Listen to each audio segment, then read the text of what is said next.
Hello, viewers. Today is Saturday, October 19th, 2024. I'm here to share my thoughts and opinions on the US presidential elections 2024.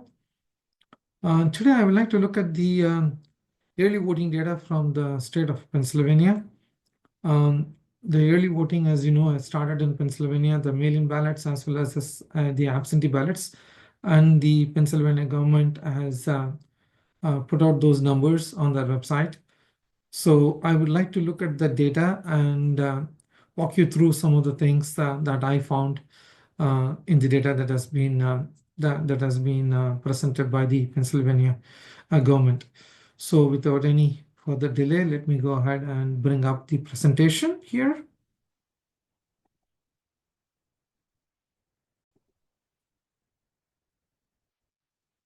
So there you go. In this first slide, we are looking at the number of applications that are approved on this side.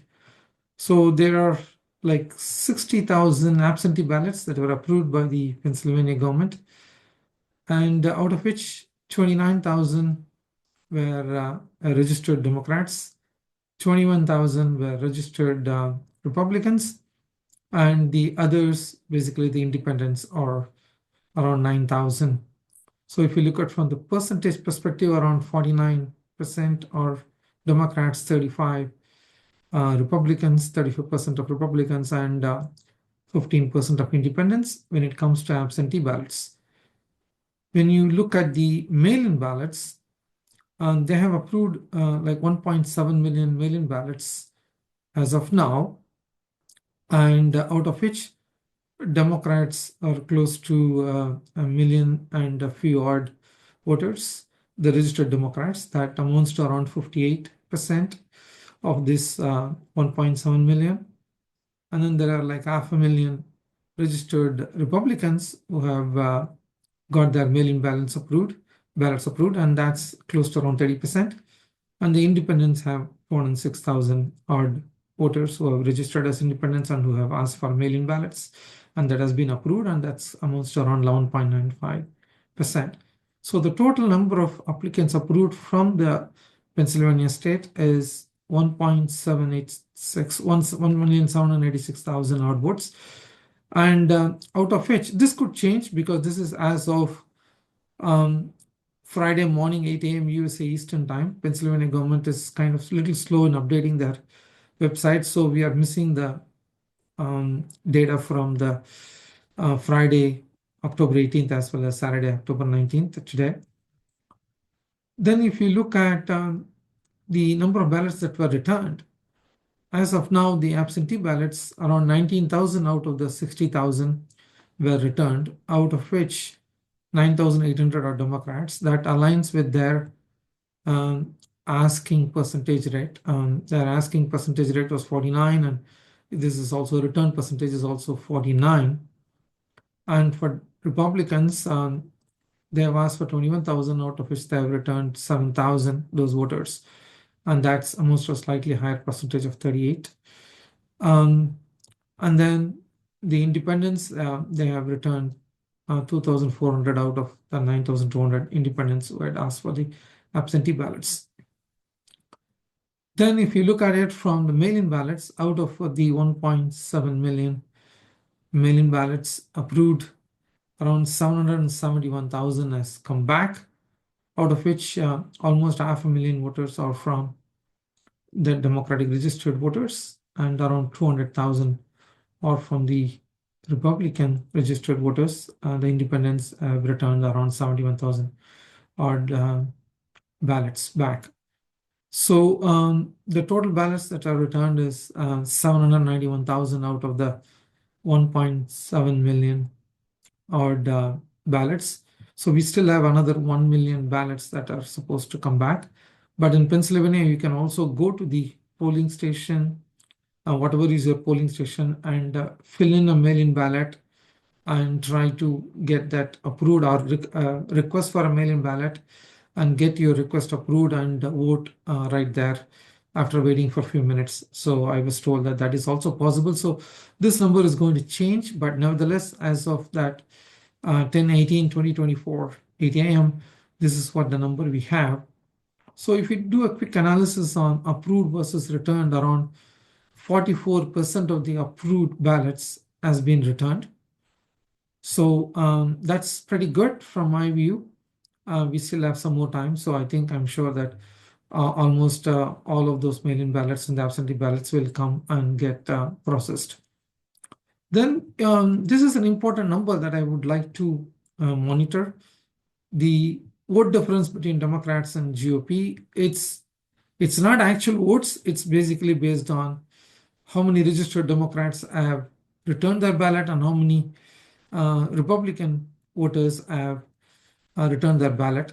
So if you look at it here, if you do this math, you add 204,000 with the 7,000 and then the 496 with 9,000, and you look at the advantage that Democrats have right now in terms of total number of votes that came in from the registered Democrats as opposed to the registered Republicans, they are at around 294,225 votes.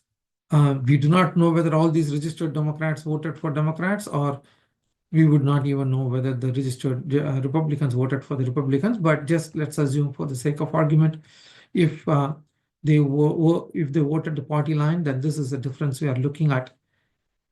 And if you're a Republican, you would want to keep this number under 500,000 or even 550,000 on election day. If this crosses around 550,000 or 600,000 on election day before the election starts on November 5th, I think Republicans will be in trouble.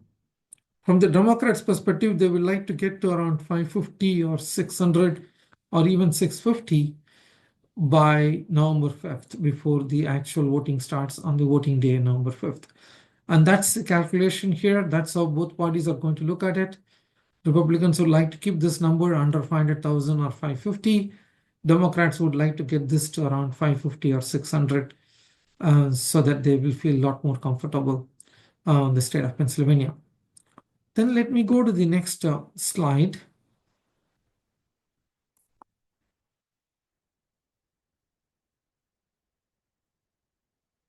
So this slide gives you an idea about how these early votes measure up for the 10 counties, the top 10 counties for Democrats based on the 2020 election results, and also sorted on the total number of votes cast on that particular election. So let's look at Philadelphia to begin with. And there were totally 743,966 votes cast during the 2020 election. And Joe Biden won against Donald Trump by a whopping 471,000 votes. That's a margin, not the number of votes that Joe Biden polled. It's just the margin itself is 471,000 in the state, in this county of Philadelphia, and the margin percentage was 63.35%. So if you look at that with the total number of ballots returned as of today, as of 10/18, is 94,000 odd, and out of which around 80,672 ballots were from registered Democrats. That's pretty much 85% of the ballots returned were from the Democratic registered voters. So that's a very good number. Democrats would like to have this percentage for the next 10, 14 days so that they are in a much better situation in the county of Philadelphia. In the Allegheny County, again, they're doing very well. They won by a margin of 20% in 2020, and the total number of votes cast were close to around 725,000.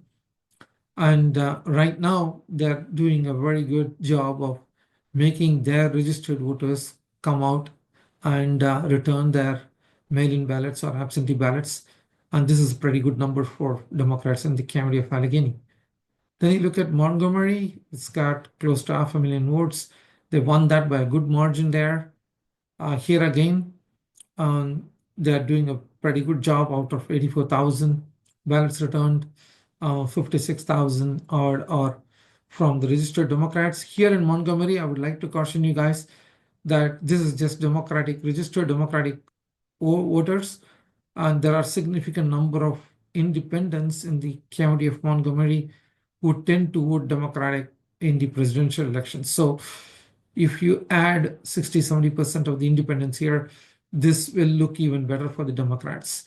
So I just want to caution you that next time I will try to add the number of independent voters who have voted on these counties, and that will give you a better picture. So this time I removed those columns, but I would like to add that next time. Then if you look at Bucks County, again, they won by only around 4.37% last time. It has close to around 400,000 votes. The margin was like 17,000 votes. Right now, they're doing a pretty good job. Out of the 54,000, around 60%, 61% of them were actually Democrats who returned in the ballot.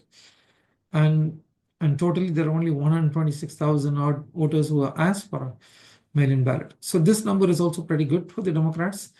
In Delaware, similarly, they won by a margin of around 26%, and currently they are doing pretty well. So you get the idea. Democrats are hitting their numbers in all those counties, except for probably Erie County. They would like to do slightly better. Last time they didn't win Erie County by a good margin. This is one of the target areas that Kamala Harris is trying to do better than this 1% in Erie County.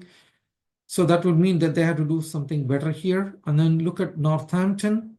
They won by less than a percentage. In 2020, there are a good number of votes in the Northampton County.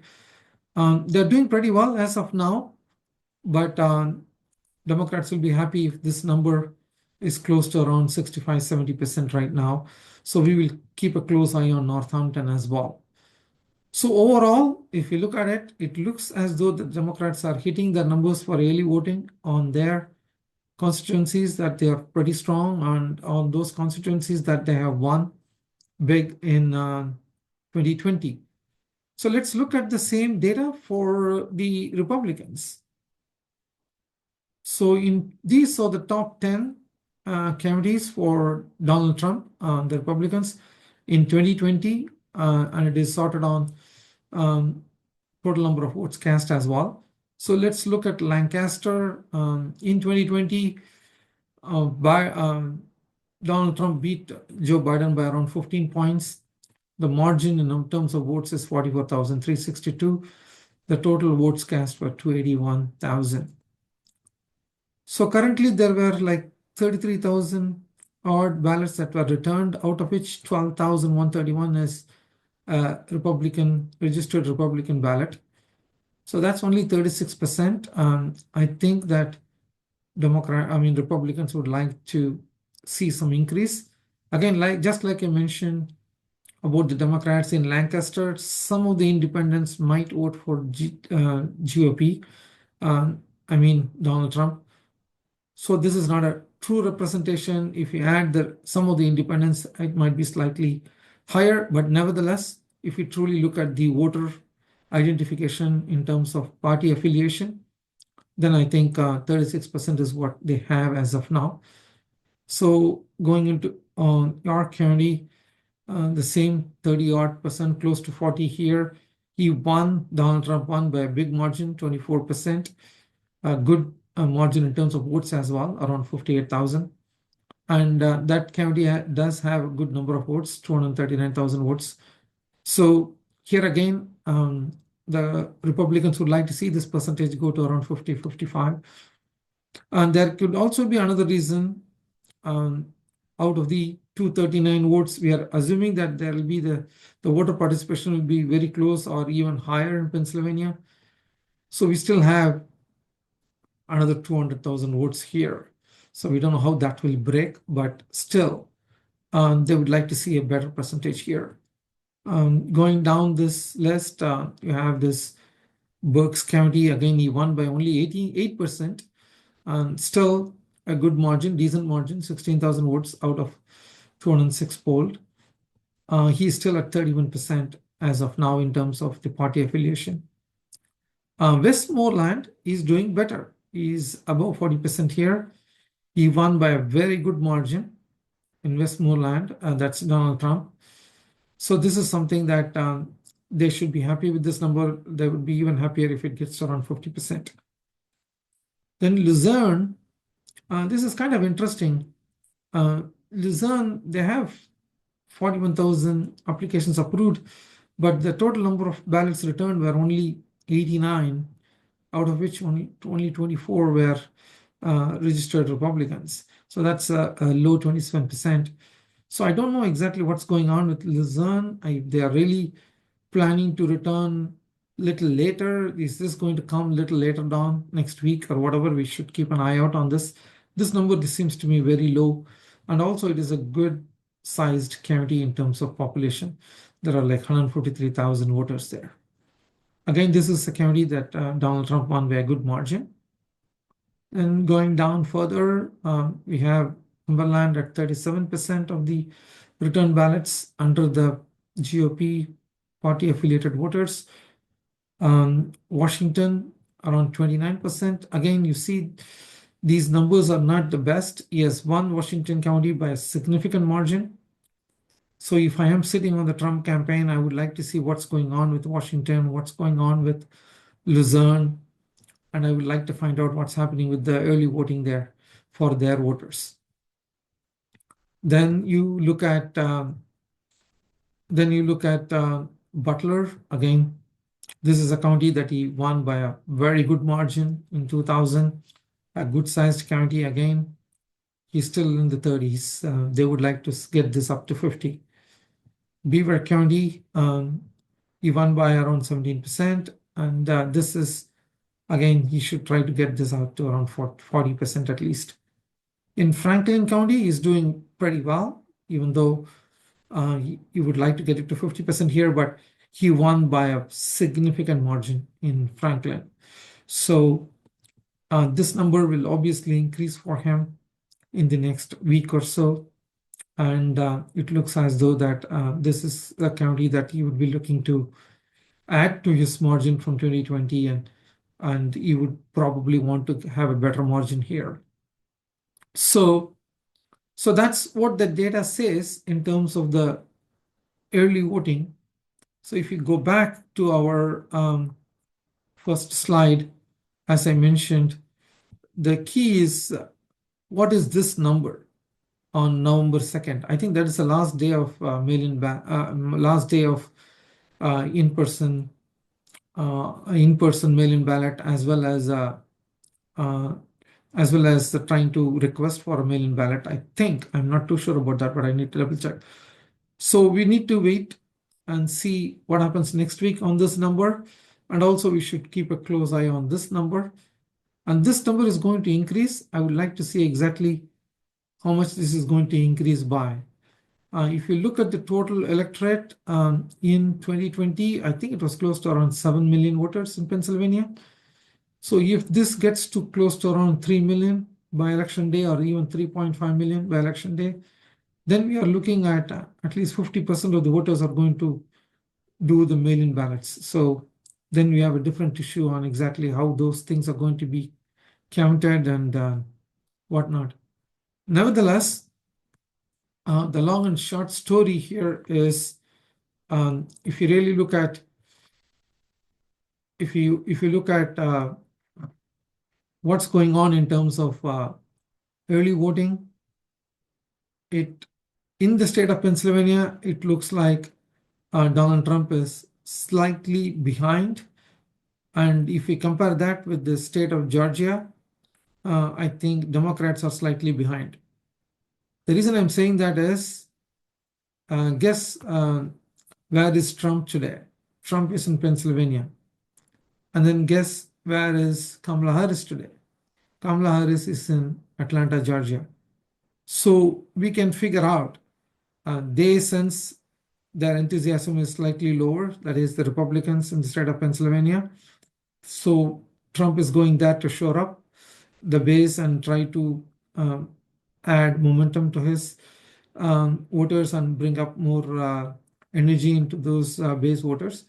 And then from the Democratic side, Kamala Harris senses that there is a lack, I will not say lack of enthusiasm, less enthusiasm on the ground, especially in the bigger counties like Fulton, DeKalb, and Gwinnett. She needs to increase her numbers in that county based on the early voting trends.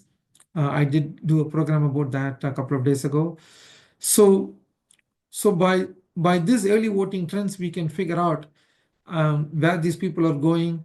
So they're going for a particular reason. So Trump in Pennsylvania and Kamala Harris in Georgia suggest that they are also reading the same polls. They are also reading the same early trends on these early voting, and they are looking at the same data that we are looking at, right? So that's where we stand right now. It will be very interesting to see. I picked up Georgia and Pennsylvania for the time being, for the simple reason that for both campaigns, these two states are very, very critical for both Donald Trump and as well as Kamala Harris. And moreover, early voting has started in Nevada only now, and Arizona a couple of days earlier, I guess. So once we start getting some meaningful data from those states, battleground states, we will do a program on those as well. And North Carolina has started the early voting, I think yesterday or day before. So in a couple of days, I will also look at North Carolina. So before I go, I just want to reiterate one more time that if you have not voted already and if early voting is available in your states, please go ahead and vote. You have to exercise your franchise. You have to do your civic duty. Doesn't matter whom you vote for. Make sure that you vote. It's your fundamental right. And I would like to see more voter participation. And in fact, I would like to see the voter percentage nationally get up to 75-80% this year. Let's see what happens. So please go ahead and vote. That's it for me today. I'll come back to you with a different program tomorrow. Till then, take care.